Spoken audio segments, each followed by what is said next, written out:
Al-isim min haitsul istilah kalimatun dallat ala ma'nan bi nafsiha wa lam taktarin bi zamanin wad'an. Yani kalimah bil lugha al-Indonesia kata. Amma kalam bil lugha al-Indonesia kalimat. Jadi dalam bahasa Indonesia penyerapannya dulu mungkin ada sedikit kekeliruan ya. Kalimat dalam bahasa Indonesia adalah kata, sementara kalam yang sempurna kemarin kita bahas itu dalam bahasa Indonesia adalah kalimat sempurna. Jadi kalau Zaidun qaimun itu kalimat sempurna, Zaidunnya sendiri itu adalah lafaz atau kata. Nah, ala kulli hal. Kalimatun, suatu kata dallat ala ma'nan bi nafsiha, yang menunjukkan makna pada dirinya sendiri. Hada kalimatun dallat ala ma'nan bi nafsiha wa lam taktarin bi zamanin wa'an, dan tidak bersamaan dengan zaman secara peletakannya. Wa'an, secara peletakan. Masalan, qawlukunna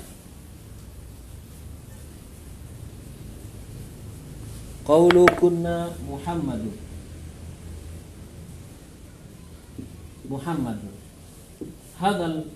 هذه الكلمة أو هذا اللفظ من أول مرة دلت على معنى بنفسها.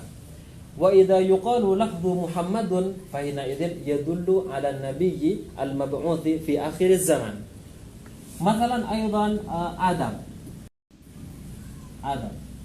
هذا أيضا كلمة دلت على معنى بنفسها. وإذا قيل آدم فحينئذ المعنى يدل على نبي مبعوث في أول مرة ولم تقترن بزمان. يعني هذه محمد وأيضا آدم لا تقترن بزمان وضعا. Jadi isim itu adalah misalkan dikatakan Muhammad, maka Muhammad ini, lafaz Muhammad itu ketika disebutkan menunjukkan pada seseorang di mana dia diutus oleh Allah Subhanahu wa taala sebagai nabi di akhir zaman. Atau ada orang yang diberi nama dengan nama itu. Makanya itu disebutnya dengan isim, sama juga dengan Adam. Contohnya juga misalkan himarun. Himar adalah keledai. Himar itu adalah kalimat yang menunjukkan makna pada dirinya sendiri dan dia tidak bersamaan dengan zaman. Ketika disebut himar, maka langsung menunjukkan pada hewan yang berkaki empat, di mana kondisinya sekian-sekian, makannya sekian-sekian, seperti itu. Dan dia tidak bersamaan dengan zaman. Telah himar, sedang himar, atau akan himar, tidak ada. Jadi himar, ya sudah, himar itu saja. Nah, jadi ini cocok ya dengan kata benda ya, cocok. Dan benda memang tidak bersamaan dengan zaman. Akan tapi di sana ada satu permasalahan. Walakinna hunaka syai'un muskilun. Mathalan madza qaulukunna, mathalan jalisun. Araftunna makna jalisin? yakni rajulun yajlis atau imra'atun jalisah. Hada aidan isim. Limadha? Liwujudi at-tanwin. Liwujudi at-tanwin, li'anna at-tanwin alamah lil isim. Fakaifa hina idzan hadha yuqalu isim wa huwa kalimatun dallat ala ma'nan min nafsiha wa lam taqtarin bi zamanin. Yakni anna jalis hadha lam yaktarin bi zaman, anna hunaka jalis walakin la yaktarin bi zaman. Ada orang di sana duduk tapi tanpa adanya waktu. Jalisun, duduk. Ana jalisun, saya duduk. Tapi enggak ada waktunya. Apakah itu mungkin? Ada enggak orang duduk tapi enggak ada waktu, enggak pakai waktu? Ya jelas itu mustahil.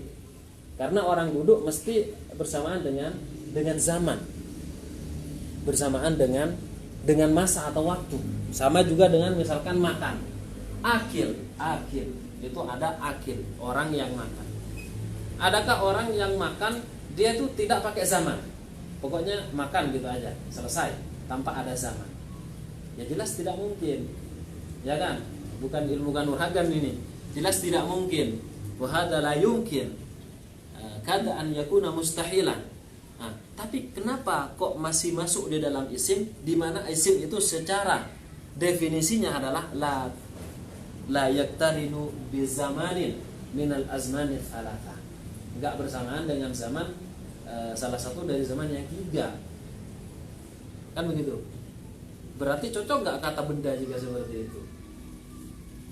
Tidak cocok lagi, karena di sini ada zaman lah. Untuk mengetahui masalah ini gimana? Ini kan semua isim fa'il di tasrifan yang nomor 5 itu, dan yang nomor 6 yaitu isim maf'ulnya. Misalkan seperti daraba yadribu daraban, madaraban, wa daribun, wa madrubun.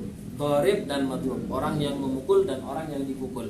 Atau misalkan nasir, orang yang menolong, mansur, orang yang ditolong. Orang yang menolong mesti ada zaman, orang yang ditolong juga pasti ada zamannya. Tapi anehnya dia masuk isim. Katanya isim itu harus benda dan tidak bersamaan dengan zaman. Kalau menunjukkan makna pada dirinya sendiri, iya. Ketika sudah nasir menolong, ya sudah menunjukkan pada orang yang sedang menolong, atau telah menolong, atau akan menolong. Bagaimana ini dalam hal ini? Nah, untuk memahami itu kita sedikit akan membahas dalalah ya. Ini di luar pembahasan nahu sebenarnya, tapi pembahasan ilmu mantik. Pernah dengar ilmu mantik? Ilmu logika. Seseorang bisa berkembang cara berpikirnya ketika mengetahui ilmu itu. Ya tidak harus. Nah, baik, coba kita lihat, ada di sana dalalah. Dalalah itu penunjukan makna. Dalalah, dilalah atau dulalah sama aja, bisa dibaca tiga. Dalalah ini ada tiga. Ada dalalah wad'iyah, nggak usah ditulis nggak apa. Ada dalalah tadammuniyah, dan ada dalalah iltizamiyah. Biasanya para ulama mantik akan membahas dalalah yang wad'iyah ini adalah suatu kalimat yang sejak awal memang sesuai dan cocok dengan pemaknaannya. Contoh, biasanya yang dijadikan contoh adalah al-insanu hayawanun natikun. Manusia adalah hewan yang bisa bicara. Dan ini sudah disepakati oleh para ulama. Manusia itu adalah hewan yang bisa bicara. Dikatakan hewan karena anggota badannya, terus pendengaran, penglihatan itu sama dengan hewan. Hanya saja perbedaannya satu, manusia bisa berbicara. Nah, kemudian tadammuniyah ini adalah menunjukkan sebagian saja. Misalkan al-insanu anfun, manusia itu adalah hidung. Betul, hidung itu adalah bagian dari manusia. Kemudian yang iltizamiyah, misalkan al-insanu, bahasa terus nggak apa-apa, qabilun lil ilmi, manusia bisa menerima ilmu. Sebodoh-bodohnya manusia, kalau kita bisa mengistilahkan bodoh pada manusia, itu mesti menerima ilmu. Sebebal-bebalnya manusia, ketika dia diberikan pencerahan, mesti dia akan menerima. Akalnya mesti akan terbuka. Nah, ini dalalah itu penunjukan makna. Nah, kaitannya dengan masalah ini, kalau yang wad'iyah sejak awal memang diletakkan dengan makna itu. Kemudian sedangkan tadammuniyah adalah menunjukkan makna sebagian. Dan yang kita fokus ada di sini. Ada di iltizamiyah. Iltizamiyah ini kalau di dalam bahasa Arab ada ismul fa'il dan ismul maf'ul. Dan juga sebenarnya isim sifat musyabbahah, tapi kita cukupkan dua saja. Isim fa'il. Isim fa'il ini dia itu secara pemaknaannya, contoh dalam tadi jalisun, kan isim fa'il, orang yang duduk. Dia isim memang ditandai dengan adanya tanwin atau al-jalisu, adanya al. Tapi dia secara otomatis, iltizamiyah itu maknanya otomatis. Manusia kalau diajarkan otomatis dia akan menerima ilmu. Nah, secara otomatis isim fi'il itu mau tidak mau harus ada zamannya. Isim fa'il maksudnya. Isim fa'il harus ada zaman. Sebagaimana isim maf'ul secara otomatisnya ya mau tidak mau harus ada zaman. Jadi dia tidak bisa terhindarkan dari zaman. Saya makan, ana akilun. Mubtada khabar, ana saya akilun adalah orang yang makan. Tentu makannya itu bisa kemarin, bisa sedang makan, atau bisa akan makan. Nah, seperti itu ya. Memang isim, tapi secara otomatis, secara dengan sendirinya dia akan menerima yang namanya zaman. Sungguh pun begitu, walaupun dia menerima zaman dengan sendirinya, tetap dia namanya adalah isim, menunjukkan makna pada dirinya sendiri dan tidak bersamaan dengan zaman. Secara peletakannya tidak bersamaan dengan zaman, hanya saja secara iltizamiyahnya bersamaan dengan zaman, sehingga tetap dikatakan isim. Karena mustahil misalkan qari itu orang yang membaca Al-Quran misalnya. Ada nggak orang baca Al-Quran tapi dia tanpa zaman, tanpa ruang dan waktu? Tidak memungkinkan. Tiba-tiba dia hafal Al-Quran tanpa membacanya misalnya. Tidak bisa, mesti dia akan membacanya. Nah, hakala. Tayyib, hadha huwa al-isim. Nah. Hal fahimtunna? Ada yang faham gitu kan? Ada yang perlu ditanyakan terkait masalah isim? Fadhali. Nah, kalau sudah tidak ada berarti alhamdulillah itu faham. Sekarang ada tambahan lagi. Contoh, katanya isim itu harus kata benda, tidak bersamaan dengan zaman. Kalau ini bersamaannya dengan zaman hanya otomatis. Kalau otomatis ya enggak termasuk gitu kan. Enggak termasuk fiil atau yang bersamaan dengan zaman. Baik, hanya biasnya saja. Sekarang ada kalimat yang sudah antum paham semuanya. Ada di sana al-an. Artinya sekarang. Ghadan artinya bil amsi. Artinya al-bariha. Ayo. Sekarang, besok, kemarin, tadi malam itu waktu bukan? Tapi apakah dia isim? Ghadan kita kasih tanda isim, ada tanwin. Al-an di situ ada ini, ada al. Amsi di sana hanya mabni saja. Kemudian al-barih ada al. Isim apa bukan? Ya isim lah. Isim itu sama. Buktinya apa? Bil amsi kemasukan ba, bil amsi, min ghadin, minal an dari sekarang, fil barihati kemasukan ke sumber. Berarti isim. Loh, katanya tadi kata benda. Wong ini maknanya justru makna zaman, itu gimana? Di sini masuk dalam pembahasan yang wad'iyah. Ini contohnya al-an. Al-an, amsi dan yang lainnya. Jadi secara peletakannya sejak awal isim ini memang ditujukan menunjukkan makna zaman, bukan bersamaan dengan zaman. Walidzalika hunaka farqun kabir baina makna zaman atau makna alladhi iktarana bi zamanin min al-azminati thalatha. Jadi berbeda. Ini adalah isim. Hadha huwa al-isim min haythul lughah wa min haythul istilah. Wal an fahimtunna? Aywa. Naam. Idza kuntunna fahimtunna hadhihi fa ana astamirru ila bahthil al-fi'l. Naam.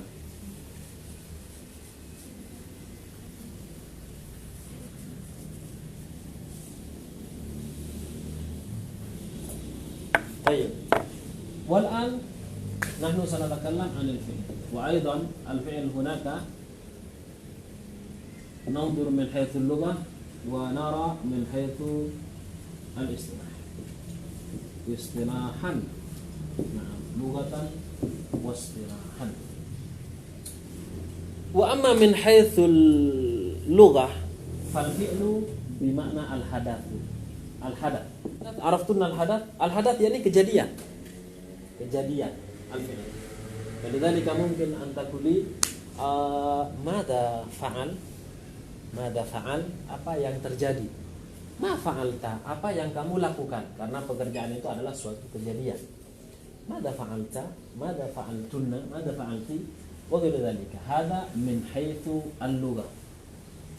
Nah, wa amma min haitsul istilah alladhi istalahahu ulama'un nahwiyyin fa hina idzin yaqulun al-fi'lu kalimatun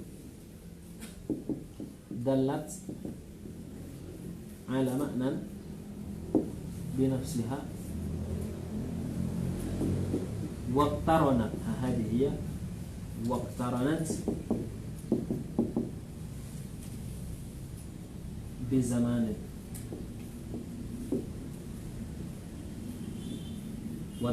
Wat'an itu secara peletakannya. Jadi sejak awal memang digunakan untuk itu. Nah, amma min hadhul istilah fal fi'lu huwa kalimatun dallat, suatu kata yang menunjukkan ala maknan binafsiha, menunjukkan makna pada dirinya sendiri. Masalan, idza qila yansuru, dia menolong. Lafaz yansuru ini sejak awal memang ketika diucapkan lafaz ini menunjukkan pada suatu perbuatan bernama pertolongan, aktivitas pertolongan. Ada yang ditolong, ada yang menolong. Ada suatu pertolongan. Pokoknya menunjukkan pada kejadian ini. Kejadian pertolongan. Seperti juga misalkan apa? Daraba. Daraba biasa dicontohkan ya. Artinya dia telah memukul. Jadi ketika disebut lafaz daraba, maka dengan serta-merta itu memang menunjukkan pada aktivitas pemukulan, ada yang memukul dan ada yang dipukul. Nah, sedangkan kemudian ini fi'il itu waqtaranat bizamanin, bersamaan dengan zaman. Zaman itu ada 3. Ada zaman telah lalu, bizamanin mudhiyin, ada zaman yang sekarang ya, kemudian ada zaman yang akan datang. Nah, hadha huwa min haitsu al-istilah alladhi istalahahu ulama'un nahwiyyin, kalimatun dallat ala ma'nan binafsiha waqtaranat bizamanin. Tayyib. Wal fi'il والفعل يا كلمتي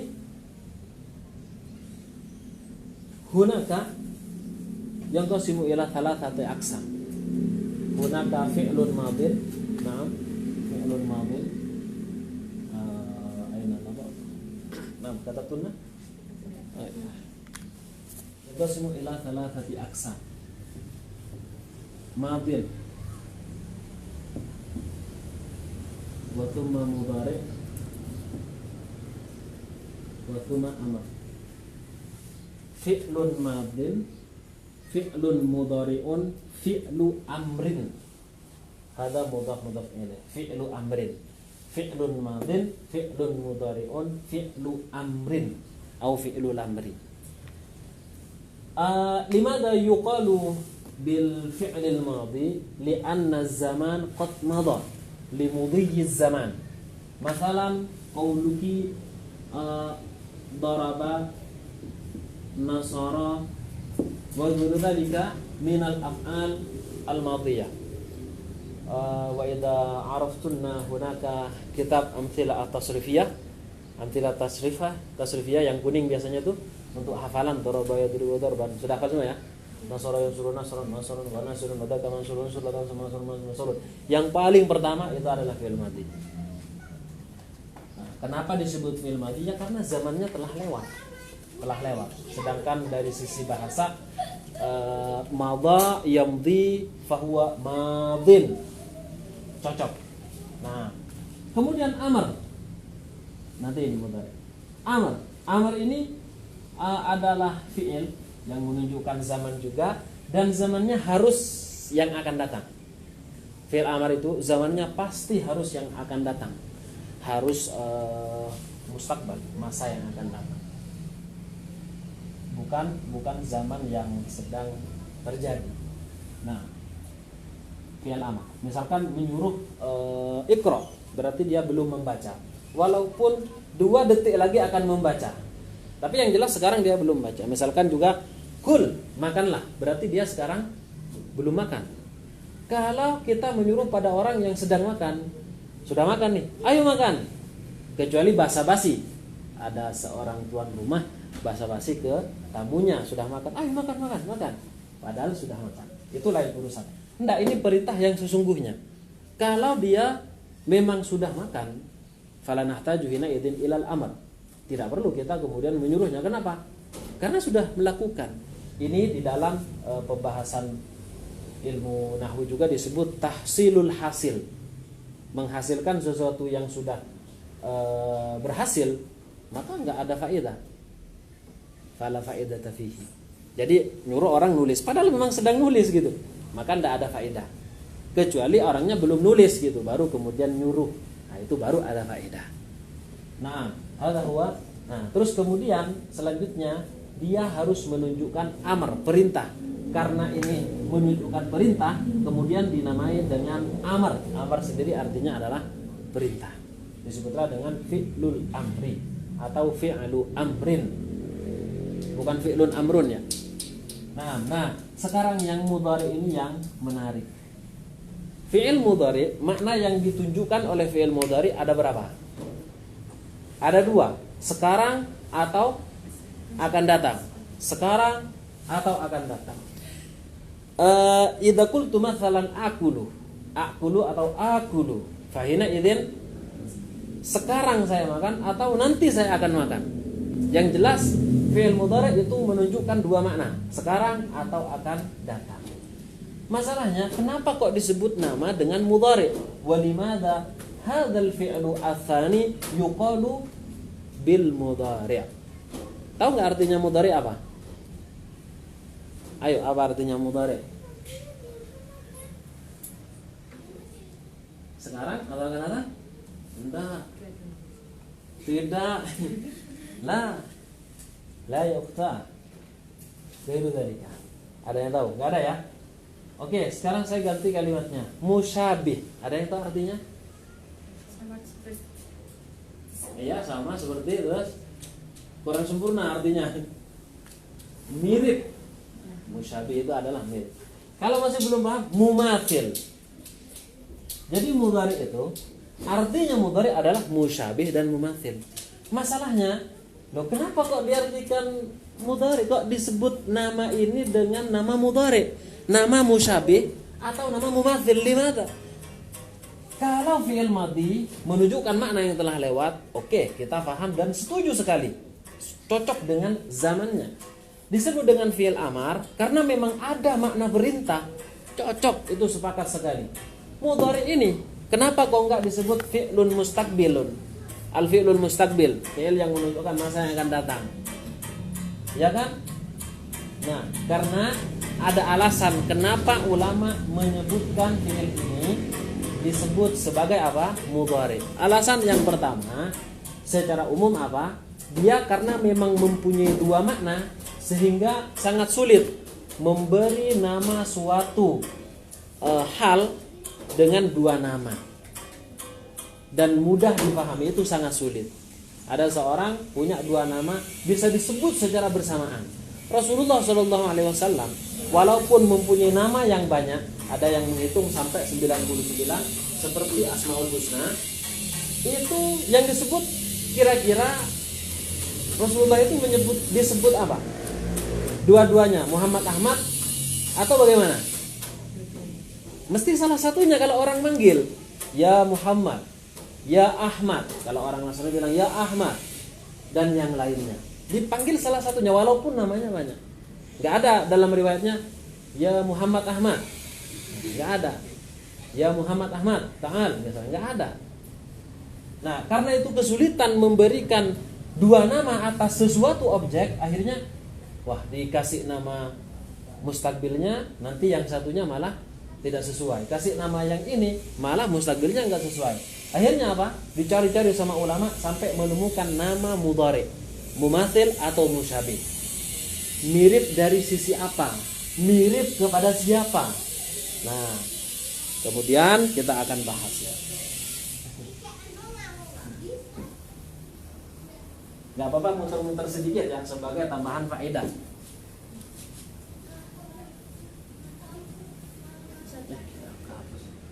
Apa ya? Nah, pikun pakai kof. Nah, pun nafi itu berbicara.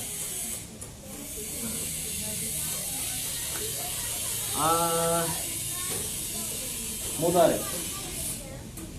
Mudhari itu musyabih atau mumathil. Nah, dia sebab diberi nama dengan mudhari ada 3 alasan kurang lebih. Kurang lebih ada 3 alasan. Kemudian alasannya ada 3. Tapi dia itu mirip kepada siapa? Ya kan? Dia itu mirip kepada isim. Nah, saya lupa. Mirip kepada isim. Dia itu yusyabihul isma atau yumathilul isma, yudhari'ul isma. Dia menyerupai isim. Dari sisi apa? Dari 3 hal.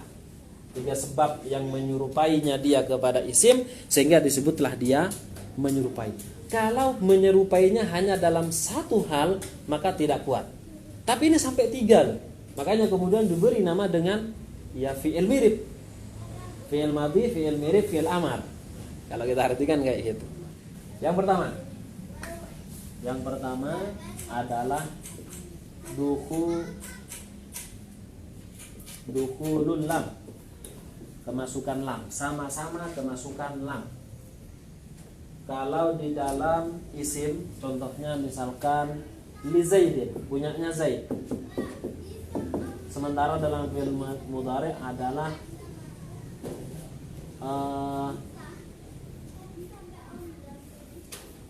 layan suruh Zaidun amran. Di sini lamnya lam taukid. Benar-benar Zaid itu harus menolong Amr. Nah itu sama-sama kemasukan lam. Kalau lam yang di dalam li Zaidin itu lamnya untuk kepemilikan. Li Zaidin, miliknya Zaid. Itu poin pertama, sama-sama kemasukan lam. Kemudian yang kedua, makna ibham. Ada makna kesamaran. Kalau di dalam isim, contohnya apa? Rajulun atau mar'atun. Ketika disebut rajulun, apakah di situ mesti Zaid? Rajulun, seorang laki-laki dewasa. Apakah mesti Zaid? Apakah mesti Amr? Tidak. Bisa jadi Zaid, bisa jadi Amr. Ketika disebutkan mar'atun, seorang perempuan, apakah mesti Aulia Az-Zahra? Atau misalkan mesti Amiratul Izzah Nur? Bisa jadi dia, bisa jadi dia. Berarti ada kesamaran kan? Nah, itu di dalam isim. Di dalam fi'il, ya jelas kita tahu tadi, misalkan dalam contoh yansuru Zaidun amran. Zaid menolong Amr. Pertolongannya itu sedang menolong atau akan menolong? Apakah pasti sedang menolong atau pasti akan menolong? Bisa jadi dua-duanya, tergantung kondisi. Bisa dia sedang menolong atau akan menolong. Makanya ada kesamaran dari sisi itu. Berarti mirip nggak kepada isim? Mirip. Dan yang ketiga,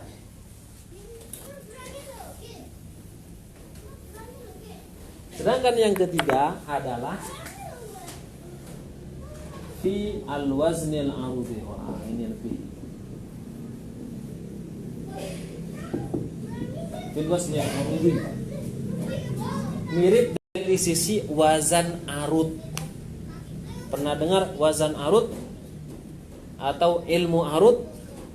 Nah, ilmu arud ini ya ukhta, itu adalah satu cabang ilmu dari bahasa Arab. Dan ilmu ini sangat penting.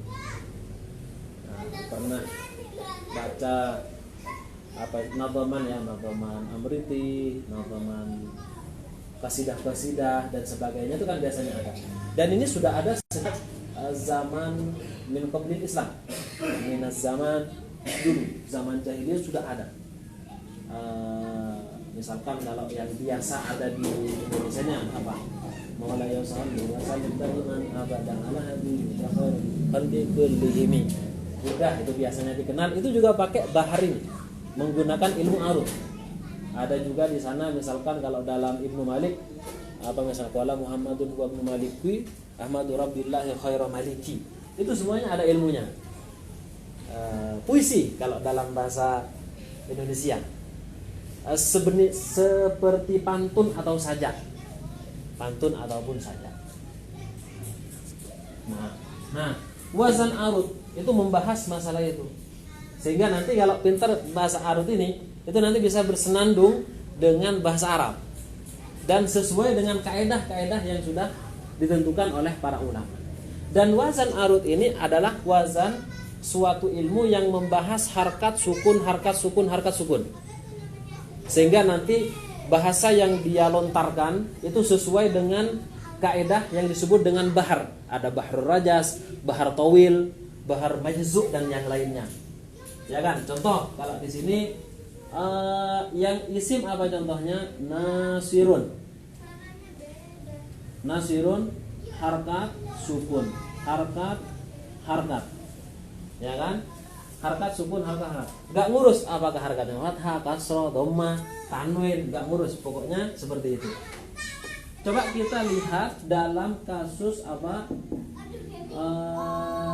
Yaf'ulu, yaf'alu misalnya. Yaf'alu. Apa? Harkat sukun, harkat sukun, yaf'alu. Nasir. Sama kan? Nah, ini hanya satu contoh. Karena kemiripan fi'il tersebut kepada isim sampai 3, akhirnya ulama ya wes kita namakan saja dengan nama mudhari. Musyabih terlalu familiar. Mumathil apalagi kita pakai yang mudhari. Nah, disitulah kemudian pada awalnya nggak tahu mereka. Ini ilmu itu kan nggak ada di zaman Rasulullah.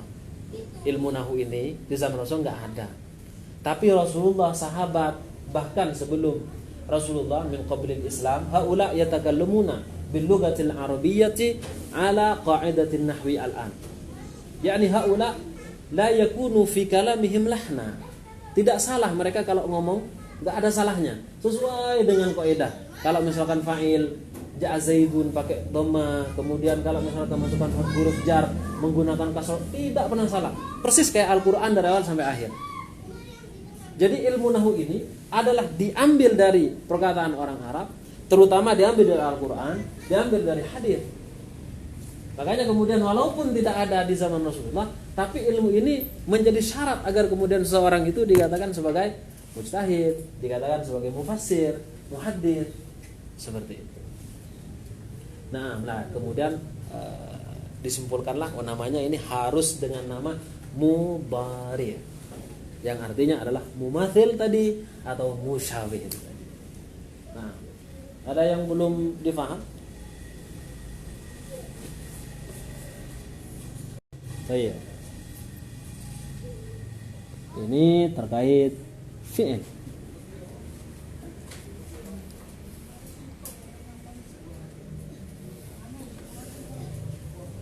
Oke, sudah paham kan? Saya mau ditanyakan? Ghairu mawjud. Nah, sekarang ada satu hal yang unik ya. Kenapa ulama menyebutkan fi'il madhi dulu, mudhari dan amar? Ada yang menjawab mungkin, oh kalau madhi zamannya lebih dulu Ustaz. Kalau mudhari sekarang atau akan datang, sementara amar mesti akan datang, sehingga harus urut begini. Nah, itu jawaban betul dan tidak salah. Tapi ulama lebih memilih jawaban sesuai dengan Al-Qur'an. Apa itu? Di dalam Al-Qur'an disebutkan idza arada syai'an an yaqula lahu kun. Fayakunnya itu kan lain. Maksudnya adalah jawaban dari kun. Tapi di sana pertama idza arada syai'an, betul ya ayatnya ya? Idza arada syai'an an yaqula ay yaqula lahu kun. Nanti ada fayakun. Pertama, idza arada fi'il apa? Fi'il madhi. Syai'an an yaqula. Kemudian kun. Ini yang lebih disukai ulama. Kenapa harus berurutan madhi, mudhari dan amar? Nah, pembahasan lebih detail masalah ini bisa dilihat dalam kitab Al-Ashmawi, syarah dari kitab Jurumiyah juga. Wal'an sanastamirru an qawlil musannifi wa harfun ja'a li ma'nan. Harf yani huwa aidan min aqsami al-kalimah. Harfun ja'a li ma'nan. Ini ja'ali maknan ini sebagai pengikat bahwa hurufnya huruf yang ada maknanya. Ja'ali maknan artinya yang punya makna. Kita lihat dulu haraf secara bahasa adalah bermakna at-torofu. Roknya pakai fathah, bukan pakai sukun. Limada? Kalau pakai fathah artinya apa? Pinggir. Ana jalastu fi harfil masjidi. Saya duduk di pinggir masjid. Jalastu harfal masjidi, saya duduk di pinggir masjid. Itu sama artinya dengan jalastu fi torofil masjidi. Pinggiran, artinya ini pinggir. Kalau mensukunkan roknya itu maknanya menjadi lain. Apa kalau roknya sukun apa? Artinya apa? Mata. Mata. Jadi kalau pakai sukun itu artinya mata. Nah ini bukan yang pakai sukun, tapi pakai yang fathah. Apa artinya bahwa kalau pakai sukun itu artinya mata? Sebagaimana disebutkan dalam Al-Quran, ketika ada seorang ulama di zamannya Nabi Sulaiman menawarkan akan mendatangkan kursi dari Balkis yang ada di Yaman. Apa katanya? Mengatakan apa? Qabla an yartadda ilaika torfun itu artinya apa? Sebelum engkau mengedipkan mata wahai Nabi Sulaiman, itu kursi sudah di sini. Kalau jin ifritnya kan masih digotong katanya sebelum berdiri sempurna dari duduknya. Tapi kalau yang ulama ini mengatakan saya bisa anak atika bihi qabla an yartadda ilaika torfu. Saya bisa mendatangkan sebelum antum memejamkan mata, sebelum berkedip. Makanya itu kalau torfun itu artinya mata, kalau torofun itu artinya pinggiran. Lah huruf harfun bermakna torof secara bahasa. Ya'budunallaha ala harfin. Ya'budunallaha ala harfin. Mereka menyembah Allah itu hanya pinggirannya aja, enggak sampai masuk ke dalamnya. Nah, secara istilahan. Nah, secara istilah apa? Huruf itu adalah kalimatun dallat ala makna fi ghairiha. Fi ghairiha. Dia adalah kalimat yang menunjukkan makna pada orang lain. Itu adalah haraf secara istilah, huruf. Artinya apa? Dia itu hanya akan bermakna ketika ada orang lain. Contoh, ketika saya mengatakan fi, artinya apa? Gota. Fi di dalam. Min artinya misalkan juga bi misalnya apa? Itu semua salah. Karena huruf ketika sendiri tidak ada artinya. Sekali lagi, tidak ada artinya. Fi yang kemudian diartikan dengan di dalam, bi dengan, kemudian min dari, li karena, itu semua bisa dikatakan salah. Ini untuk penerus. Kalau untuk pemula itu benar. Itu tingkat lanjutan. Itu salah. Kenapa? Karena bisa jadi fi artinya karena. Dalam sebuah hadis Rasulullah pernah bersabda, dakhalat imra'atun nara fi hirratin habisatha. Ada seorang wanita masuk neraka fi hirratin, karena seekor kucing yang ia kerangkeng, habisatha, yang ia kerangkeng. Justru fi artinya adalah karena, tidak lagi di dalam. Makanya fi kalau sendirian laisa ladaihi ma'anan minal ma'ani. Karena itulah kemudian tidak heran kalau min saja bisa artinya itu ada 20 arti. Fi bisa 30 atau bahkan lebih.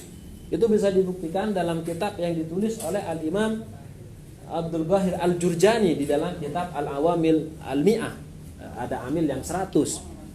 Itu bisa dilihat di sana. Bahwa satu huruf saja bisa saja mempunyai 30 lebih makna. Nah, apakah kemudian terjemah bisa jadi iktimat pegangan sekarang? Tidak bisa. Harus kembali kepada teks Arab dan memang harus mempelajari bahasa Arab. Makanya belajar bahasa Arab itu hukumnya wajib ya. Wajib, walaupun ada yang mengatakan fardu kifayah. Tapi kalau sudah tidak ada orang yang mempelajari maka semuanya dosa. fardu kifayah, dan itu seperti yang dikatakan oleh Syekhul Islam Ibnu Taimiyah. Beliau mengatakan wajib untuk membagikan masyarakat. Begitu ya. Jadi dia akan menunjukkan makna pada orang lain. Ketika misalkan gini. Contoh. Dhahabtu minal baiti ilal madrasati. Masalan hadza. Nah, min yang ada di sini artinya adalah ibtidaul ghayah. Maknanya adalah ibtidaul ghayah, sementara ila di sini adalah intihaul ghayah. Puncak segala permulaan dhahabtu minal bait, saya berangkat dari rumah. Dia memulai kegiatan berangkatnya dari rumah ilal madrasati. Puncak akhirnya ini adalah makna apa tadi? Ibtidaul, sedangkan ini intihah. Nah, adalah penghujung atau akhir dari suatu perbuatan bernama pergi itu. Ibtidaul ghayah, intihaul ghayah. Kalau misalkan contoh di sini jalastu fil masjidi, saya duduk di masjid. Fi di sini artinya adalah dzarfiyah.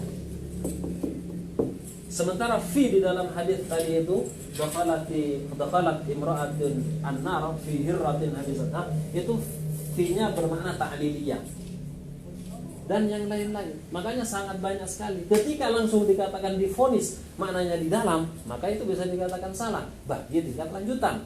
Amma in kana huwa minal mubtadi'in fa inaidin la ba'sa. Enggak apa-apa sudah. Karena dia pemula. Karena pemula itu sudah dibikin ribet, akhirnya dia enggak mau belajar bahasa Arab gitu kan. Enggak mau belajar nahwu gitu. Sudahlah wes enggak apa-apa.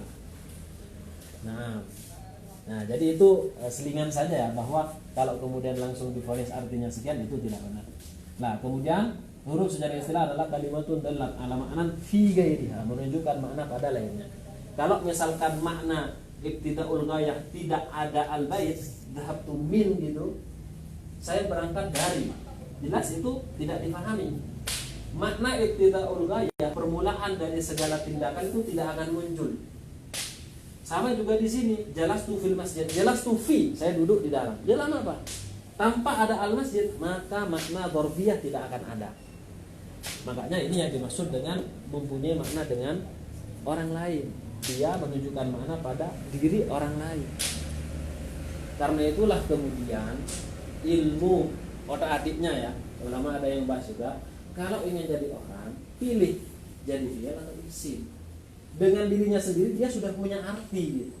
Kalau tadi isim, qalamun, dia memang sudah ada artinya, menunjukkan kepada ini walaupun pensilnya nggak berfungsi. Tapi ketika disebut qalamun sudah, maka ini. Kemudian fi'il, ketika disebutkan yansuru, maka di sana akan menunjukkan pada aktivitas tolong menolong atau ditolong. Tapi ketika disebutkan fi, maka tidak akan bermakna kecuali dengan orang lain.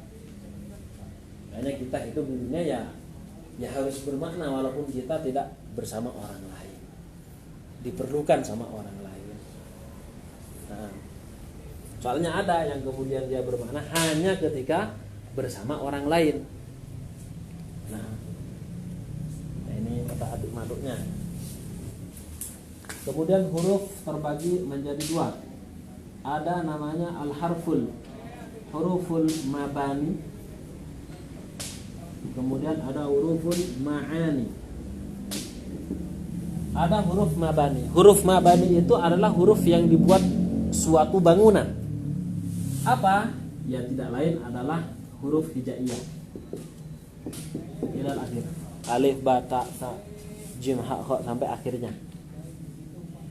Lafaz Zaid disusun dari Zaid, ya dan dal. Lafaz Muhammadun dari mim, ha, mim dan juga dal.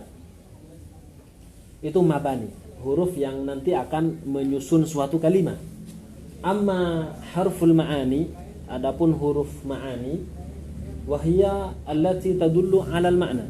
Masalan qaulukunna min, hadhihi ila, an, ala, fi ila al-akhir. Hadha huwa harful ma'ani. Wa hadha huwa al-murad. Ini yang dimaksud, huruf yang mempunyai makna. Bahasa musannif adalah harfun ja'ali maknan, huruf yang punya makna. bukan huruf yang enggak ada maknanya. Termasuk juga apa? Hal itu juga termasuk. Hal kan huruf istifham. Huruf nidah seperti ya tidak termasuk. Baik.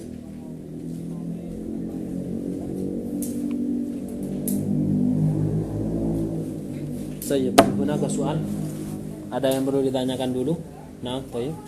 So, minta tolong diulangi tentang yang secara bahasa.